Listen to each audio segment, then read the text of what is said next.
I, I, I, He got fired from Kane, now we ain't got no shame. So we started a pod, took Yates into town. Hey, everybody. Welcome to Chuck Yates Needs a Job, the podcast. We've got a real treat today. I have Kathleen Kelley with me on the phone today on the podcast, and this is really cool. I went to a party at Paul Sankey's house over July 4th, and I was introduced to Kathleen, and she was described to me as the OPEC whisperer. So, Kathleen, welcome on the podcast. Thank you for having me. Very exciting. You should aspire to way more, but okay. So how does someone get to become the OPEC whisperer, particularly, dubbed by Paul Sankey, the OPEC whisperer? Tell us how you tell us about your career. How'd you get where you are? Okay. I'm assuming that you haircut almost everything Paul Sankey tells you to begin with, but I think that what he's referring to... Actually, I don't haircut what he says because with the accent, I don't understand half of it. So, okay. So he might not have said OPEC whisperer. He might have said, rabbit whisperer or something like that. Yeah, fair enough. Fair enough. So but I think what he's referring to is that I spent a long time in Vienna at OPEC meetings, talking to a variety of different OPEC decision makers and advising them on different things that were happening in the oil market. So my mother always says, why would they want to hear from you? And so the reason for that is because I spent my career as a hedge fund manager running a portfolio in commodities. And so I spent all this time looking at how investors decide to invest in the financial part of the crude oil market. And most OPEC producers are experts on the physical side of the crude oil market, and they don't really understand how the rest of the world is looking at oil. And the financial side of the oil market is much larger than the physical side. So, it's all these people sitting at their desks around the world trading crude and having these larger impacts than OPEC producers can understand or have understand historically. And so I tried to bridge those two worlds for them. Oh, that's really cool. Because isn't the financial market 10 or 12x the physical market today? Much bigger, yeah.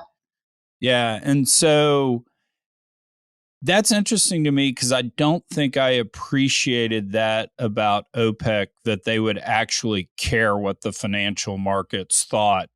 So this is a relatively new thing that they started to think about this, because there would be all of these moves in the markets that were fundamentals from the physical point of view weren't exactly aligned with what was happening in the financial oil markets. And so they wanted to understand that better. And so that's one reason why I was brought along to help them on that.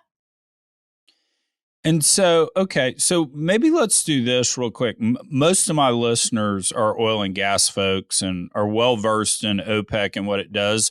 But my dear sweet mother listens to my podcast. And so can we give her the 30 seconds on just what OPEC is to give some reference to? And then I really want to jump into what OPEC's thinking and what's going on in OPEC world today.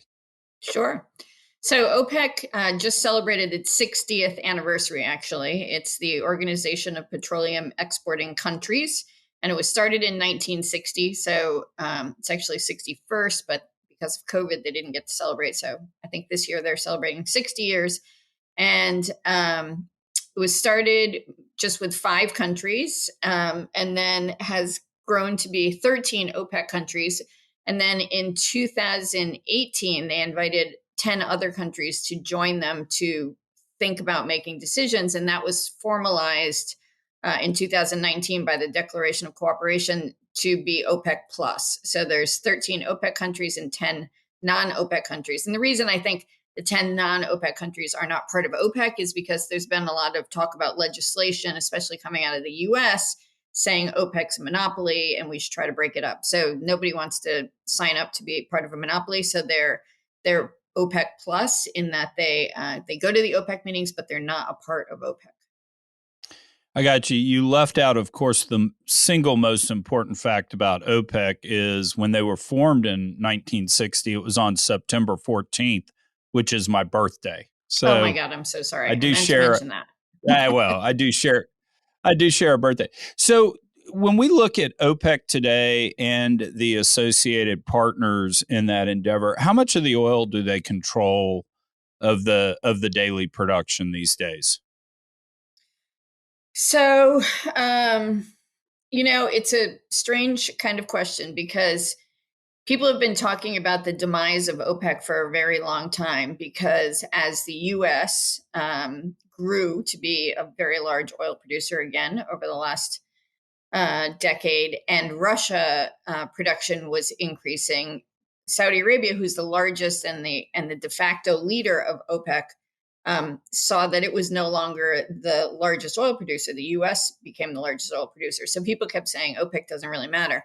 Adding the 10 others to OPEC Plus brought Russia and Kazakhstan and a lot of other smaller producers into the mix. So altogether, they've increased their production numbers. But the key is not really the production because they still account for I have to actually look at the numbers. Well, I can look at them really quickly here because I've totally forgotten. But so OPEC itself is now producing just slightly under 30 million barrels and OPEC Plus slightly over 15 million barrels. So altogether, let's call it 45 million barrels out of 100 million barrels total. The key is that the spare capacity in the rest of the world is basically non-existent and they control all of the spare capacity. So, OPEC's goal is to stabilize the oil markets. They don't say so in their mission, but it's always better if they stabilize the oil price at a higher level than a lower level. And so they take off and add supply to the market when they feel the market needs it. And they have the ability to do that because they have spare capacity, whereas most other oil producers don't have any spare capacity. That's interesting that you bring it up. I was talking to somebody this morning, and the person was going on and on about the trouble with the world when it comes to oil and oil supply was underinvestment by the United States, et cetera. And I kind of said, hey, aren't you being really narcissistic here and saying it's all about me, the United States? Because I think all the shale revolution did is we talked ourselves into, for call it 5 to 7 years, that we truly were the marginal producer. We were the low cost producer in the world.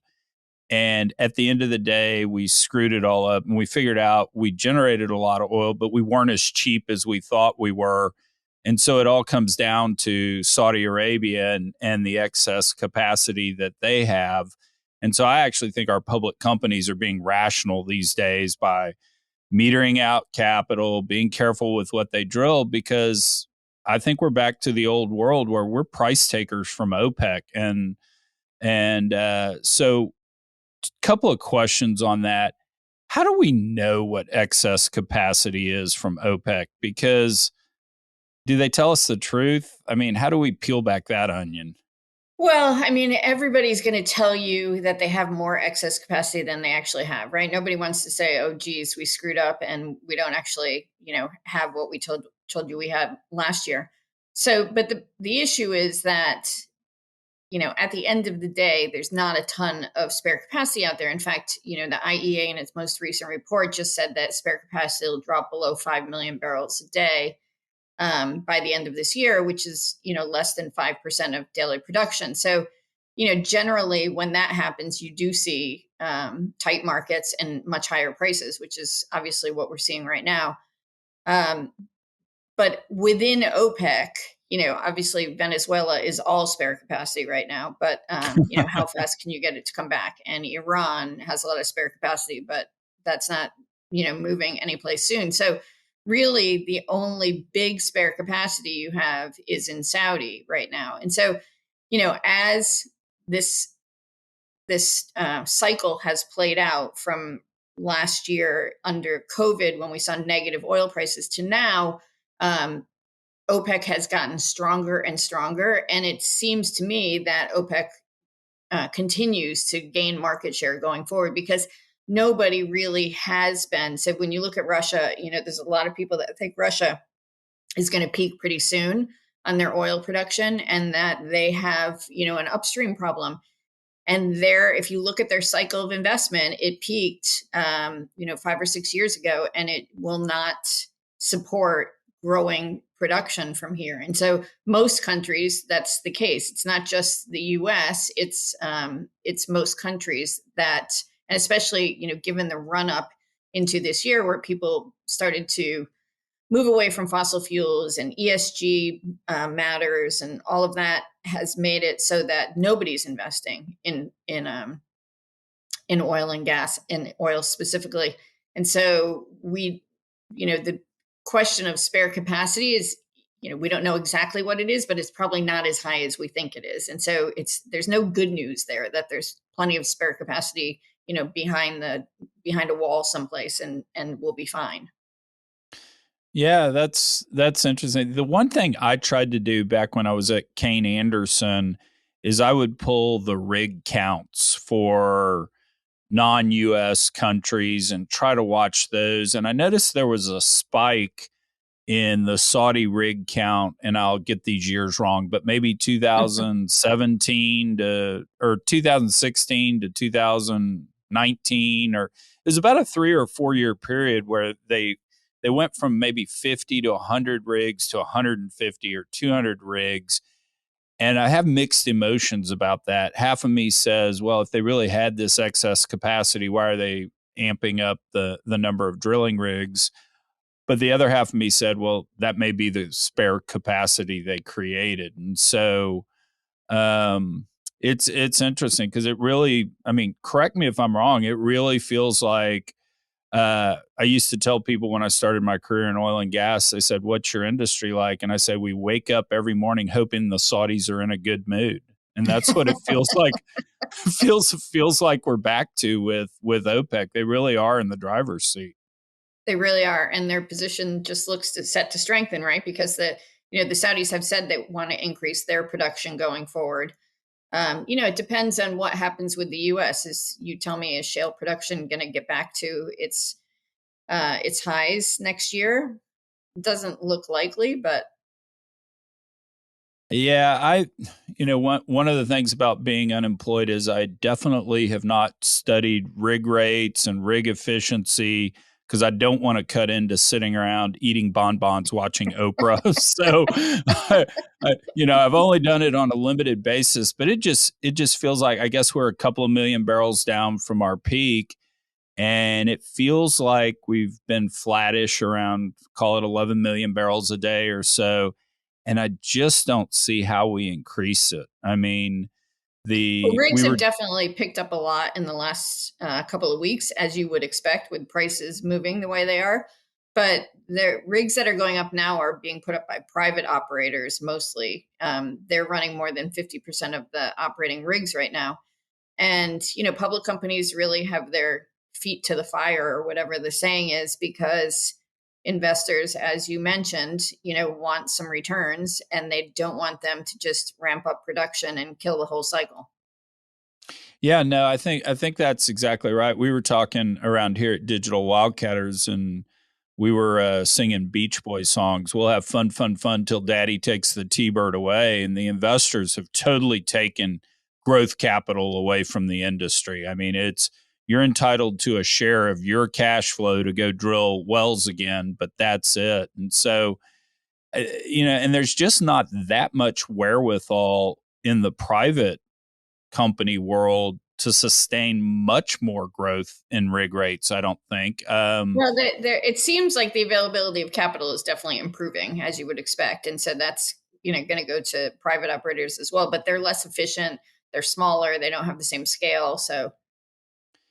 And to some degree, they're just trying to build in hopes to sell to a public company. So in terms of how many how long a legs this run has. But yeah, no, it feels like, yes, there's more cash flow or there's more capital available, but it's almost just internal cash flow that seems available on that front. So, can 11 million barrels a day with rig efficiencies and all that go to 12 million barrels a day?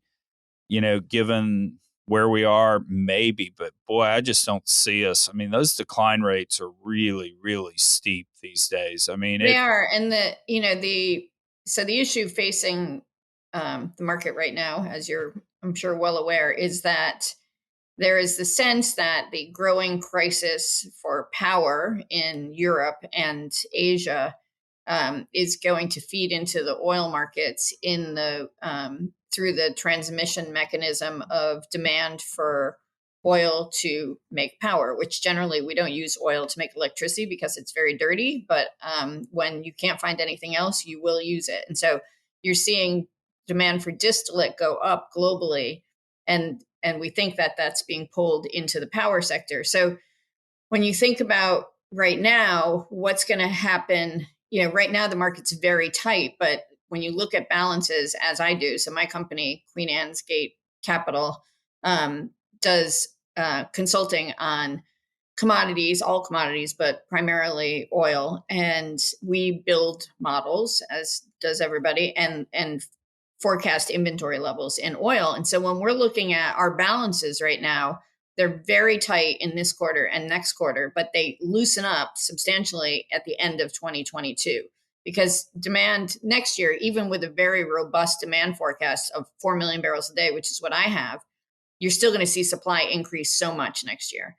And so you're still looking at surpluses at the end of next year. So if you're a US producer right now thinking about next year, the market's not going to look nearly as good. So, how do you make this argument that I want more capital so that I can put more rigs up, so that I can pump more, but the market's going to be in surplus by the end of the year, and it's going to take me 6 to 9 months to get there anyway. So it's a tricky proposition.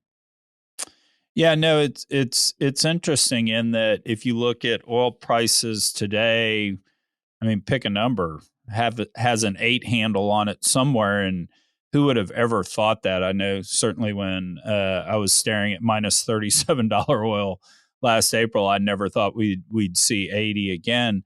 But so we actually thought that you would see $80 to $100 last year when you saw negative prices. And the reason is because having those negative prices, basically all commodities are cyclical, right? When prices go up, people demand less of it because they don't want to pay the high prices. So they look for a substitute, and producers make more. And that causes the cyclicality in commodities markets. So what that did last year by dropping prices so much is it increased demand, and it decreased supply. And so what it did is it shortened the whole commodity cycle, but it made it more exaggerated. So you're compressing it, but you're exaggerating it. So you had a negative price, and then you're going to see a much high price also. So we were telling people last year, right after we saw negative prices, you should buy every asset that you possibly can that's tied to oil, because you're going to see next year really high prices. And you probably still haven't seen the highs, in our opinion. Gosh, that's interesting. While I was getting fired by Kane Anderson, I wish I had known you then, and you could have called me and talked me through that as I was curled in a ball crying every day going, oh. It was funny. I had Dan Pickering on the podcast the other day, and we were talking about where oil should be. And Dan's take is it's about where it should be given supply demand. If it gets too much higher, we're going to get into demand destruction. That's not good for us. So hopefully we'll be able to navigate through those waters. And I said, Dan, you've totally missed the whole take. The whole take with $80 oil is I can claim to be smart again. And that's the important thing. So I would just say one thing or two things rather, maybe three. All right. So traditionally around $80. So I spent a long time looking at when demand gets destroyed in the oil markets and telling the powers that be at OPEC this. So we by the time OPEC Brent prices got up into the 80s in 2018, they were very well prepared to put supply back on the market to keep prices from going much higher, because they didn't think the fundamentals were there to support that, and they didn't want to see demand destruction. They were very nervous about their customers, the consumers. And so, we look at oil prices in every different currency, because obviously oil is denominated in dollars, but if you live in Brazil, you're paying real. So when you look at all these different oil prices right now, a lot of them are still significantly below the 2018 levels because the currency has moved. And so their currency is stronger relative to 2018. So in Europe, you're still below those levels.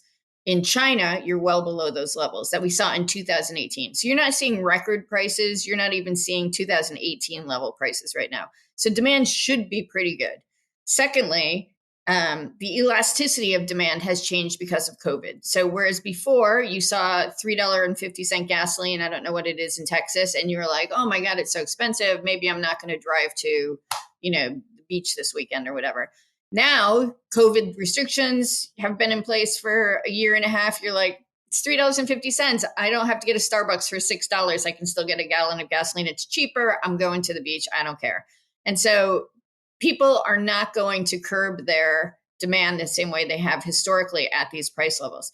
The last thing I would say is that OPEC in general has been very focused on their customers. That is no longer the case. So if you look at the dialogue and the communications that are coming out of OPEC, they are much more in line with the idea that they had a really bad year last year. Next year doesn't look so good either. This is their sweet spot, and they're going to let it run. So they're not looking at like, oh my God, $80 oil. What should we do? Should we add oil back? No, they're saying this is our opportunity to add oil back in a very strategic way, which we agreed upon in 3 months ago, and we're going to continue to do. As we said, nobody's going to pressure us to put more oil on or less oil on. We're going to enjoy the run for the time that we have it. And then, next year we're going to have to, look at balances again. But right now we're good. And so you're not going to see them intervening to keep oil prices in this $80 range, whereas they have in the past. You're going to see oil go much further. Interesting. So if we look out kind of 3-ish, 5 years, pick a little bit longer of a timetable, anyone you want to, you say 22, we're oversupplied. There'll be some pressure on prices. What do we see kind of beyond that? Because you look at it, the 5-year strip, and I haven't looked at it in a week or two, but it was still in the 50s, high 50s. But, when you looked out 5 years, the market's basically saying, yeah, you can ramp up production pretty quick. And we still live in a $60 world. What's your kind of take on that? So part of the reason comes back to what we were talking about before in the spare capacity conversation. You're going to see OPEC continue to add oil back to the market every month through the end of next year. The first couple of quarters of next year look like they're still going to draw inventories, and the year as a whole basically looks balanced, given a very strong demand recovery. After that, the best you can do is guess that gasoline demand grows like 1.2, 1.3 million barrels a day. I'm sorry, product demand, total oil demand, because that's historically what it's been. So, let's say that we go back to an average demand picture. I'm not a huge believer in electric vehicles. I think the best way to clean up the environment is to change the fuel that the stock of cars is using right now, so that it would be an immediate change instead of trying to actually change the stock of cars, which is going to take a decade or more. So I think that, as we start to continue to see improvements in fuel efficiency and cleanliness, I think, and when you think about moving all of these stock of automobiles onto a grid that's not in itself clean, it just makes no sense. So I think, if we have more efforts to get the fuels cleaner, we can make a big impact faster. And so I think that there still is this demand for fossil fuels going forward. And we've seen in this crisis in Europe recently that renewables just are not at the point where they can make a big impact in demand yet. And so that's going to take probably longer than we think it will. So anyway, so I'm going to stick with my average demand growth assumption of like 1.2, 1.3 million barrels a day. If we bring back 4 million barrels next year of supply, which looks like we will, that also means 4 million barrels less of spare capacity. So you're going to see more volatility in markets going forward because there's going to be less spare capacity. And as demand grows every year, you still need to make another 1 million barrels a day in order to meet that demand. So we do have a lot of projects that we're seeing down in South America that will come on. We see some expansions in some regions in the Middle East and Asia. But, getting 1 million to 1.5 million barrels a day of new oil supply every single year gets tricky. So it does look like the end of next year is surplus. 2023 looks like a surplus. But then after that, you start to draw inventories again, and from a much lower level to begin with.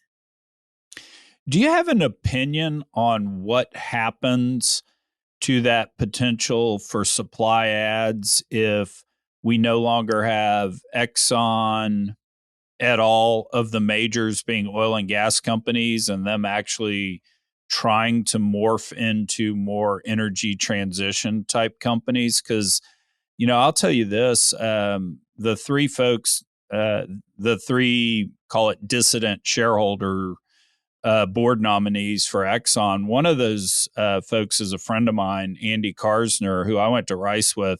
And I'll tell you this, that guy is a wind power guy, and he is a force to be reckoned with. He is sharp. He's incredibly articulate.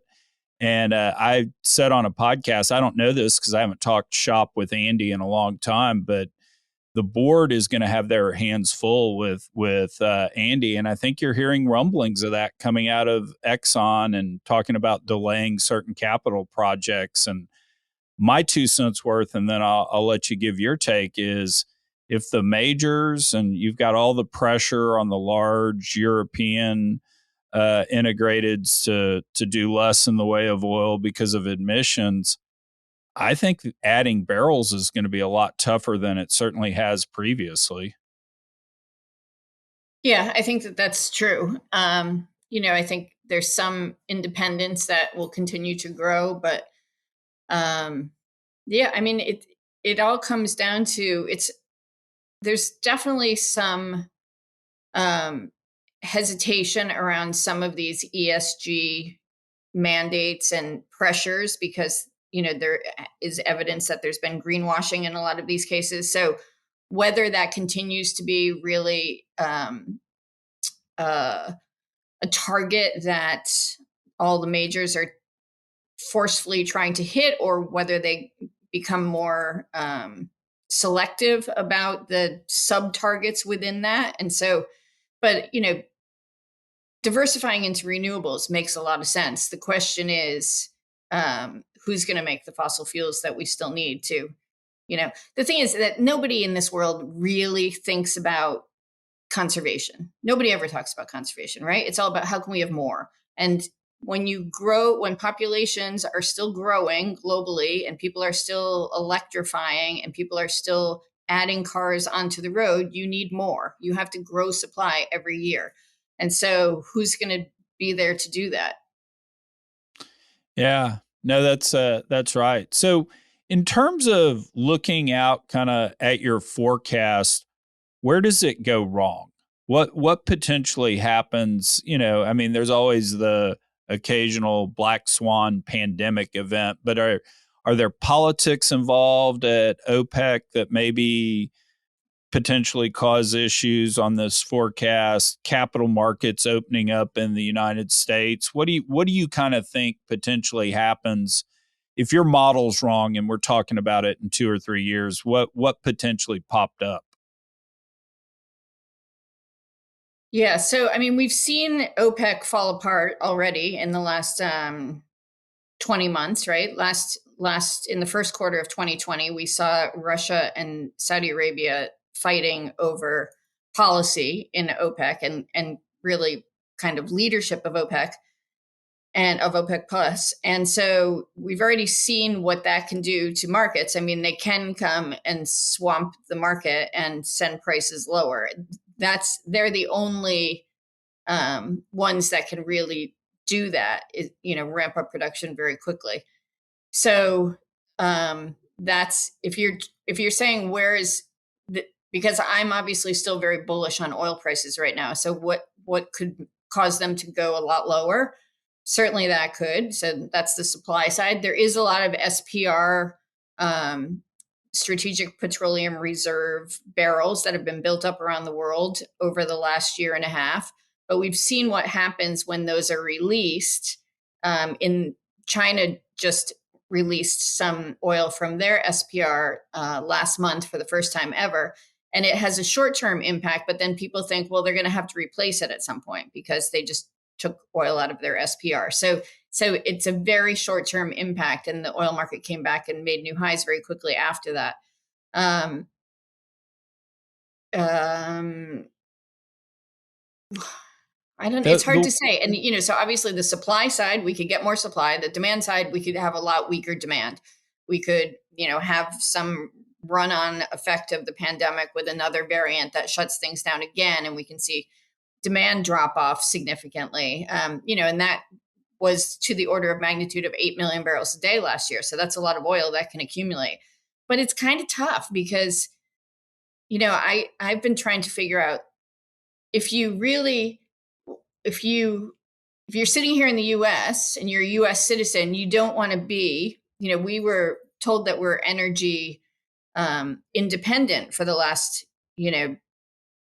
6 or 7 years. So you don't want to be in a world where you go back to having the potential of OPEC controlling all of the resources. So how do you manage to get more production out of US producers? And it's tough because there's not, even if you were to say as an emergency solution to the tightness that we're seeing right now, we figure out some way to let US producers produce more. The supply can't come on for another 6 months. So it doesn't solve our immediate problem.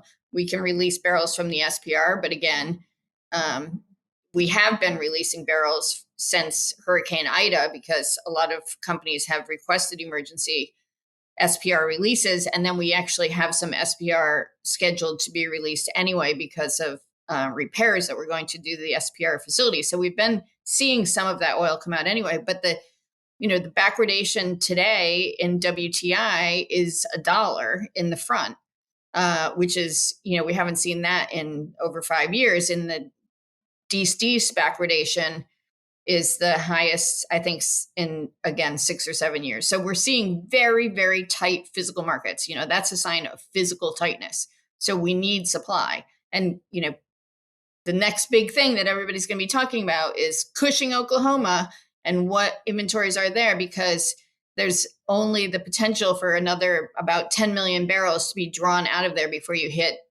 operational tank bottoms. And then that means we're basically out of crude in this country. So, because Cushing is our benchmark storage facility. So it's tight. It's really tight. The only thing I can see, because I'm probably, and I don't have a model like you do, and you're obviously 100 times, 1,000 times in a better position to make this. But the one thing I worry about is it such a cold winter? And who knew we would ever worry about winter again? But here we are. But is it such a cold winter that economies are having to make the decision, do I shut in my industrial capacity to keep my people alive? And does that potentially cause an economic recession? And I haven't, so Dan Pickering thinks, when he was on the podcast and we talked about it, that governments are going to make those hard choices. They're going to keep people alive. He thinks there's enough gas out there in the system that everybody will stay alive, kind of like within the bounds of just a normal cold winter. But he thinks we go from maybe having on a scale of 1 to 10, 1 being, nah, don't worry about it, bro, and 10 being, sure thing, it's going to happen, mortal lock. He thinks we went from kind of a 2 to a 3 on chances of a recession globally to maybe a 5 or a 6 because of the possibility of a cold winter. And you're starting to hear weather stuff, and I get it. Weathermen and weather women are just horrible, and they're like my college football picks. But the buzz you're starting to hear is we really are setting up for a La Nina situation this winter, which just means colder weather generally in the northern hemisphere, which is where the people are and where industrial stuff is. So that's kind of the one thing I think I see out there that maybe could trip us up.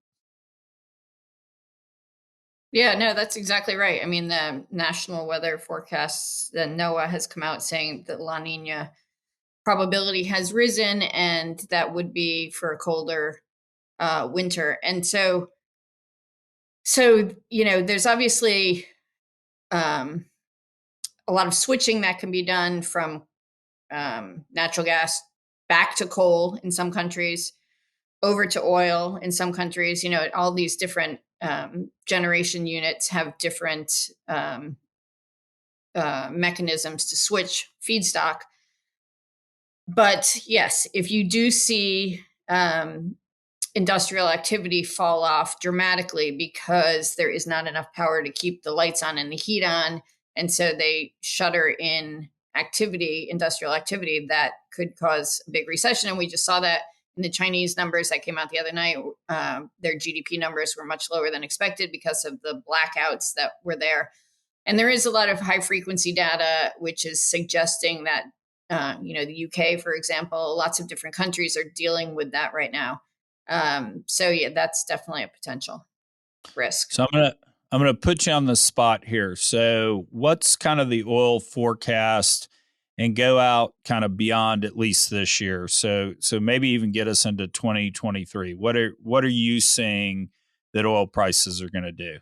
So as OPEC always says, we don't forecast prices, we forecast inventories, but the inventory level is basically 100% correlated with the price level. So that's when they're telling you that they're forecasting inventories, they're really telling you that they're forecasting prices. But so I don't forecast prices. So it's when they ever say it's not about the money, it's about the money. Yeah, exactly. It's about inventories means it's about price. So I think we will see over $100 crude this year. But I think that will be that'll be the top of the cycle. So I think next year we'll see prices come down again. But like you're saying, usually the forward curve is a horrible predictor of price. But I do think that we're going to be at an elevated level of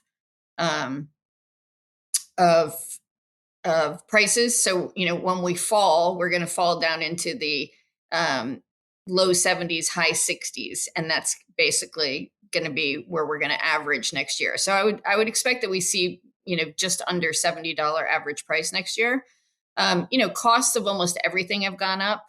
But energy itself is an input into everything. And so that lifts, what's the saying again? The rising tide lifts all boats or whatever. So, but in addition, we won't see real builds start until 2023. So I think in 2023, you're going to see prices fall further. And I would think that you would probably see prices get back below $50. So when you look at inventory levels right now, we're drawing them down to below the 5-year average, which is what OPEC always has spoken about, keeping inventories kind of below the 5-year average. And right now, the 5-year average doesn't include 2020. It's 2015 to 2019. And so we're down in the below that average, and we're actually at the bottom of that 5-year range. We're going to, if I'm right on my forecast for this quarter and next quarter, we're going to go significantly below that. Then we're going to kind of have small draws next year and then a little bit of a build in the end of the year. But so we're still going to have these inventory levels that are at the bottom of the 5-year range. So we have much lower inventory levels, despite the fact that we start to build inventories in 2023. So that's going to be supportive to prices. You're not going to see $20. You're not going to see $8. You're not going to see negative $43. You're probably going to see $50. Oh, interesting. So generally speaking, the curve's right. You're probably just a little more volatile than the curve. You're gonna have a higher high and a lower low, but generally the shape of the curve is right. Looking out, we're gonna if it's looking ramp for up lower prices going out. Yeah. Yeah, gotcha. Well, do this. I wanna put you on the spot again. Give me one or Great. two. Yeah, give me one or two interesting tales of OPEC, either in the past or maybe what's going to happen next year. OPEC intrigue, maybe something we haven't read in the newspapers somewhere. All right. Well, let me just tell you about around OPEC meetings. Let me just warn everybody. So, the media interest in OPEC is pretty intense, and you go to these meetings, and the hotel I stay in is where the Saudi delegation stays, and so you go down into the lobby, and there's 50 to 100 reporters there waiting to catch a sighting of the Saudi oil minister, and so. But so much that you read in the media and that you hear on TV is just false. So it just is not happening. So usually when you go into an OPEC meeting, there's a lot of discussions in advance before anybody even shows up in Vienna. And then there's more meetings. And then by the time you walk into the OPEC meeting hall, it's pretty much a done deal. Everybody, nods, says hello, blah, blah, blah, sits down, and they get a deal done. And so normally that's how things happen. Now, over the course of the last couple of years, it's gotten very heated because there's been, obviously, Iran has a different point of view, and there was the difficulty between Saudis and Russia. But so I'll just, as an example of how bad the media is in covering these meetings, I was with my daughter in Vienna. She was visiting me, and we were actually meeting the Saudi oil minister in the morning before he went to the OPEC meeting. And so we were just chatting with him, and we left his suite and we walked back down to our room, and we and the TV was on in the room with CNBC on it. And so he was going to the OPEC meeting, of which there was a deal, and they were going to sit down and announce the deal. And the headline across CNBC says, Saudi oil minister says not confident of a deal. And so Tara said to me, where is that coming from? Like, we just left his room 30 seconds ago, and now they're saying that on TV. And I said, well, he has to go downstairs through the lobby, and maybe somebody asked him something, and I don't know. I can't imagine what he had possibly said. And so I texted his chief of staff and said, CNBC is reporting this. And he's like, we didn't even go out the front door. We went out the back door and got in the car. We did not see one reporter. So they're just making things up. And it's crazy to see it from behind the scenes. I have no idea where this stuff comes from. So when you see all these, this intrigue and drama, and this person is mad at this person, this is going to happen, most of that is not actually happening. Most of them are sitting down, having a meeting, and, moving forward. There's not the intrigue that's assigned to it by the media. Oh, that's funny. I had a buddy that during college would go to Africa, and he'd work as a safari guide. And when folks would show up, the buzz would start about, are we going to get to see the lion on this safari? And he'd take them out the first day, and he'd hype the lion up the whole time. Oh, will we see the lion? And, they'd see all these animals. And then the second day they'd go out. And then the third and final day they'd go out and they'd see the lion, and everybody left, and it was great. And John told me, yeah, we fed the lion, so he sat right there. we know where the lion is. I kind of wonder if some of the misinformation is not just member nations kind of having fun with the press. It could be. Be. Could be. So anyway, well, Kathleen, you were great to come on. I really appreciate this. This is. It's been just crazy times, because I was cleaning out some stuff the other night, my remainder of my office. It's kind of pesky. They fire you. They don't let you just leave the stuff in your office. You actually have to pack it up and take it with you. But anyway, I was digging through some stuff, and I'd written myself a note in January of 2020 saying we're going to hit $75 oil at the end of this year. And I was off. Maybe directionally I was right. Maybe it was timing, not necessarily my number. But anyway, this has been fascinating stuff. Real quick, tell me you talked a little bit about your company. Tell me just a little bit more about it and where folks can reach you to the extent they'd like to visit more. Yeah, sure. Thanks. We have a website, which is qagcapital.com. So it stands for Queen Anne's Gate Capital. Queen Anne's Gate was the name of the street that I lived on in London when I formed the company. So not very original. And we do all sorts of research. We have some weekly pieces of research that we send out to clients. We do bespoke research on different topics that clients ask us about. We look at renewables, we look at metals, we look at ags. But, obviously the last couple of years, the focus has been on the oil and gas markets. And it's actually so fun right now. It's just such an interesting time because when you see how everything feeds into the same puzzle that we're all trying to solve, which is, how we have enough energy going forward. It's just fascinating. And some people are so smart and coming up with such great ideas. And, we're going to make a lot of improvements that are going to get us to a cleaner environment. But, hopefully we can do it a little bit quicker going forward. Anyway, but so most of the information is on the website. And, we're happy to send stuff out to people to have a look if they're interested. Well, cool. Again, can't thank you enough for coming in, and maybe I'll get to bump into you at the Formula One race this weekend. I know. I'm going to text you and see where you are because you might be someplace really exciting that we want to be. There we go. Yeah, no, that sounds like a lot of fun. I will say this: I've never had a bad time in Austin, Texas. So I know, but I don't think we're going to see Austin. I think we're going to be on this, track the whole time because there's big concerts every night, and did you look at the schedule? They just sent out the schedule. It's pretty exciting. I know. I'm fired up about Billy Joel. The one thing I wish I could do, and I'm not going to be able to get there, the Psychedelic Furs are actually playing tonight in Austin. No way. Yeah. And at the track? Not at the track. They're playing, I think, at one of the clubs, Emos. That's how fun.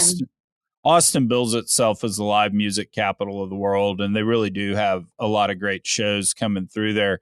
The thing I will say about the Psychedelic Furs, they sound like such wimps on the album, but I promise you live, they're almost worthy of being the Clash. They are so good live.